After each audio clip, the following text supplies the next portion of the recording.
Bonsoir Monsieur Ploncart-Dassac. Bonsoir Diane, bien, heureux de vous revoir, ou de vous réentendre plutôt. C'est réciproque.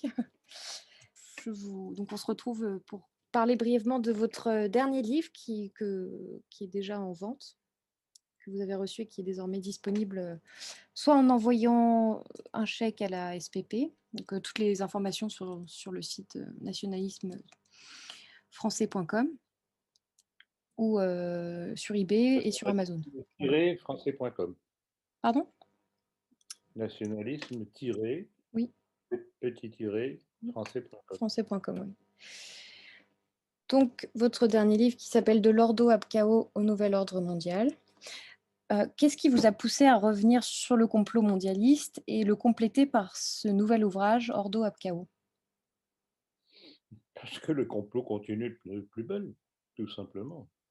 Et que depuis que j'ai écrit le complot mondialiste, qui remonte tout de même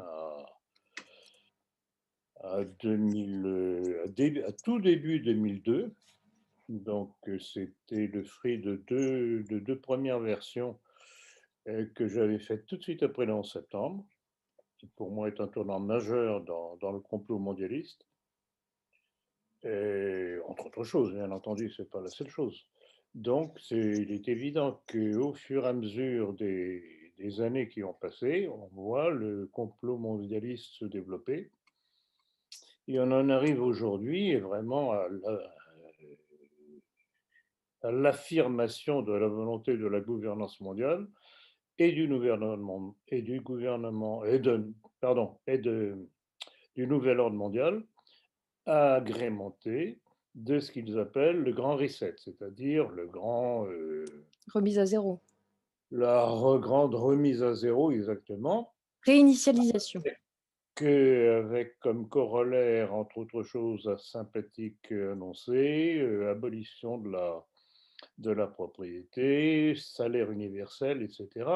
Donc vraiment la mise en ghetto des citoyens, et pas simplement en France, mais à travers le monde. Donc voilà, je ne dirais pas que c'est l'aboutissement, mais c'est la marche vers l'aboutissement de ce dessein mondialiste messianique, comme je répète toujours, parce que c'est messianique.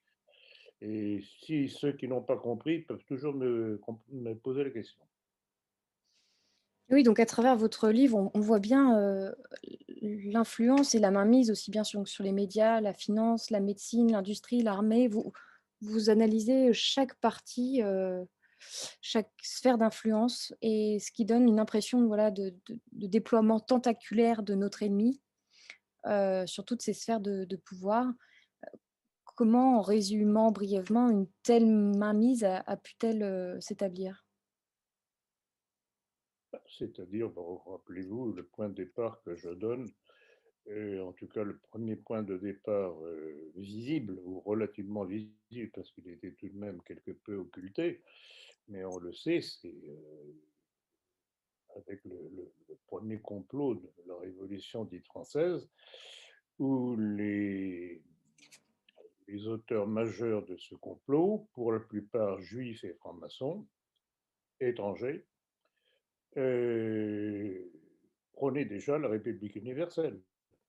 Et donc, depuis lors, petite étape par petite étape, ça a marché et tous les compartiments ont été atteints.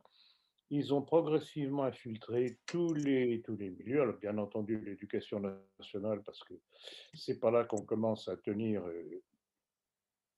je ne sais pas si on peut parler, dire ainsi, l'intelligence des citoyens, encore faudrait-il qu'ils en aient encore. L'armée, bon, l'Église, bien entendu, les partis qui en principe, devaient s'opposer à ça, qui sont progressivement noyautés. On en a un magnifique exemple avec le Front National, le Rassemblement National. Et donc, petit à petit, c'est comme vous dites, c'est absolument tentaculaire. Et ce que l'on retrouve derrière, c'est toujours la même alliance judéo-maçonnique. Alors qu'on ne vienne pas me dire que c'est du complotisme, etc. Ben, écoutez, évidemment qu'il y a complotisme. Quand on sait qu'il y a le complot, puisqu'on a les textes mêmes des auteurs du complot, que je me tue à répéter La fameuse déclaration de Jacques Attali dans l'Express en 2009, dans laquelle il dit que seule une pandémie mondiale forcerait les peuples à accepter la gouvernance mondiale.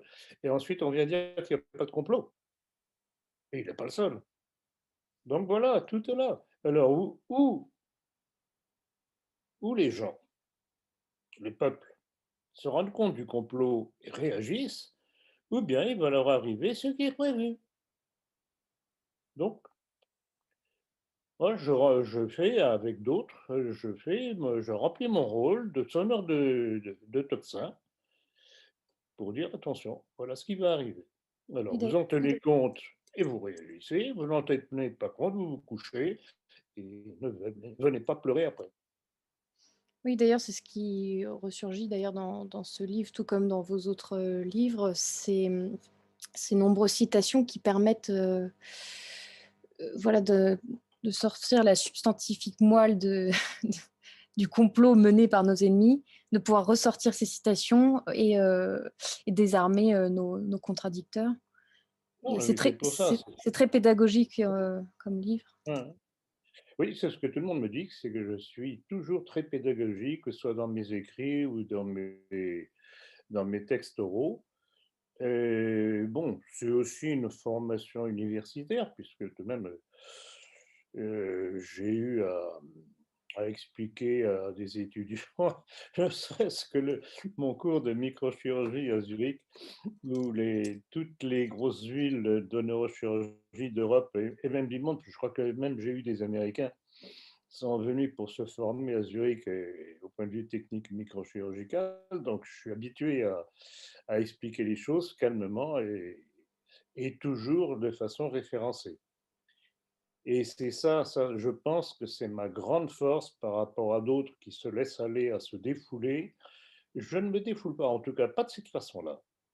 Ma façon de me défouler est toute simple. Je donne le texte de ceux que je considère comme des ennemis, comme des êtres dangereux, et puis les gens intelligents comprennent, les autres, Pas d'importance. malheureusement, n'ont pas d'importance, bien que si, ils ont une importance par leur passivité, par leur aveuglement.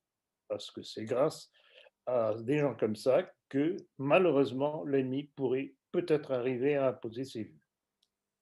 Et c'est vrai que donc en lisant et en constatant le pouvoir qu'a notre ennemi, on va dire, pour l'appeler comme ça, cette, hydre, on pourrait être, quelque part désespéré, mais la conclusion qu'on peut lire en 4e de couverture aussi, c'est que le propre des faux principes est de contenir en elles-mêmes leur autodestruction. C'est une phrase que vous ressortez souvent et ça donne à la fois un peu d'espoir et puis oui, se dire que de toute manière le combat, ne peut être que gagné ou plutôt nos ennemis vont périr par leurs propres, erreurs en quelque sorte. Ce qu'on peut dire, Par leur propre exagération, et alors justement, vous voyez très bien que je dis ces derniers temps que devant l'accélération, parce que depuis un an,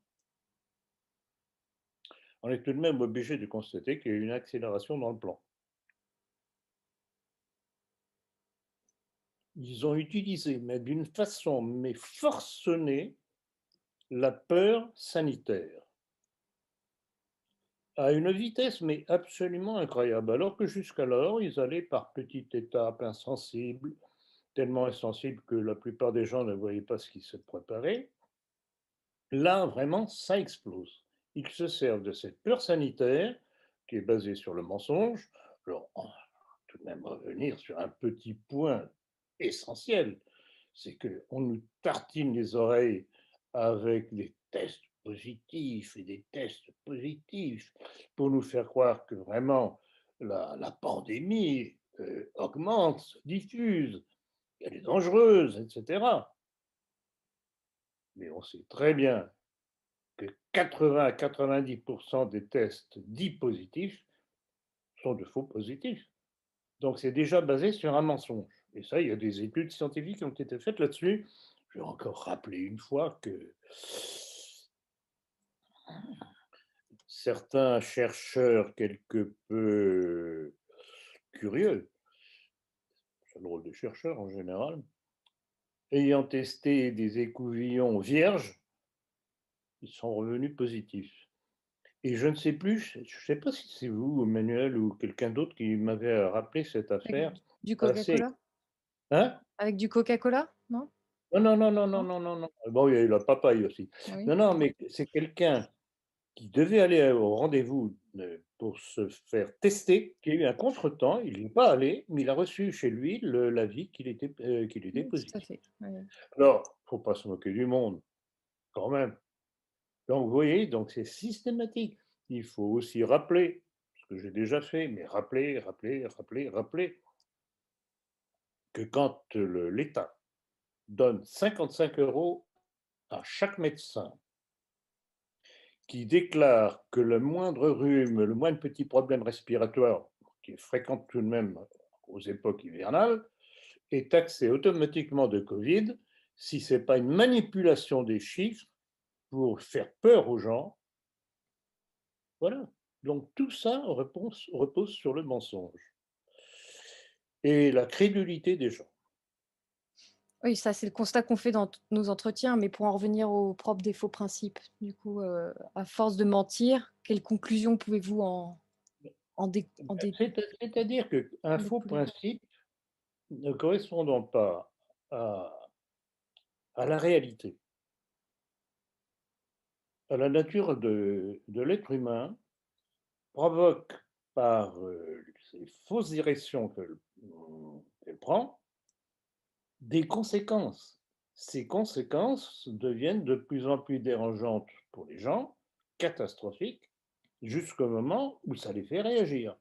À travers l'histoire, c'est ce qu'on a toujours constaté. Alors, est-ce qu'aujourd'hui, les gens sont tellement abrutis par les médias, formatés par l'école de la République, qu'ils n'ont même pas un soupçon de capacité de réaction? Je n'en sais rien. De toute façon, c'est très simple. Pour nous, qui savons, qui observons, qui découvrons, nous avons le devoir de dire ce qui se prépare. Et puis après, advienne que pourra. Mais encore une fois, que les gens qui n'auront pas voulu nous croire ne viennent pas pleurer. Oui, est-ce que ça on peut faire un parallèle avec, la parabole des talents, non? Ceux qui savent doivent rendre, Oui, au oui, tout à fait. à la Non, mais mesure tout de à fait. leur, oui, Mais c'est un devoir. de leurs C'est un devoir, je dirais compétences, que leurs c'est un talents. devoir de charité. La vérité, diffuser la vérité est un devoir de charité. Et rappelez-vous la fameuse phrase de l'Évangile, la vérité vous rendra libre. Oui. C'est pour ça qu'elle est tellement occultée, c'est qu'on ne veut pas que les gens soient libres. Ce qu'il fallait démontrer, c'est QFD. Très bien, bah, écoutez, je pense à moins que vous voulez rajouter peut-être un mot sur, sur votre ouvrage? Non, mais je crois que j'ai voulu conclure l'ouvrage sur un certain nombre de déclarations absolument démonstratives du complot. Et si, après avoir lu ce livre, des gens encore croient qu'il n'y a pas de complot, alors franchement, je ne sais pas ce qu'il faut faire. Parce que ce sont les propres complotistes qui annoncent leur complot. Alors, je ne vois pas ce que je pourrais faire de mieux que de donner leur texte, à tout un chacun d'en tirer parti et de comprendre ce que cela veut dire. Et ce n'est pas du tout du langage crypté, c'est clair comme de l'eau de roche. Oui, non, ça c'est Je certain. crois tellement supérieur, tellement proche de la victoire, qu'ils disent les choses carrément. Voilà. Oui, vous avez Donne, notamment, donc je dirais pour conclure, bonne lecture à chacun. Et si certains veulent correspondre avec moi, poser des questions ou je ne sais pas quoi, je suis dans la mesure du temps que, que je n'ai pas beaucoup, malheureusement, mais enfin, je m'efforce toujours de répondre.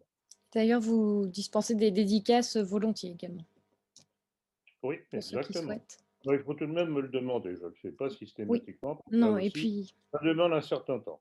pour ce faire, il faut passer directement, enfin, si vous passez par eBay ou par Ah oui, Amazon, ce n'est on pas ne pourra pas. possible. On Oui, pourra pas. Exactement. voilà. C'est pour ça que de toute façon, je crois qu'il est tout de même préférable de passer par la Société philosophie politique. D'abord, pour nous, c'est plus intéressant pour la santé de nos finances qui, je vous rassure, vont bien, heureusement. Mais enfin, nous ne sommes pas Rothschild, hein. Rassurez- Rassurez-vous. Nous Donc concluons là, par ça. si vous hésitez, de préférence, la Société de philosophie politique, passez pas là, c'est tout simple.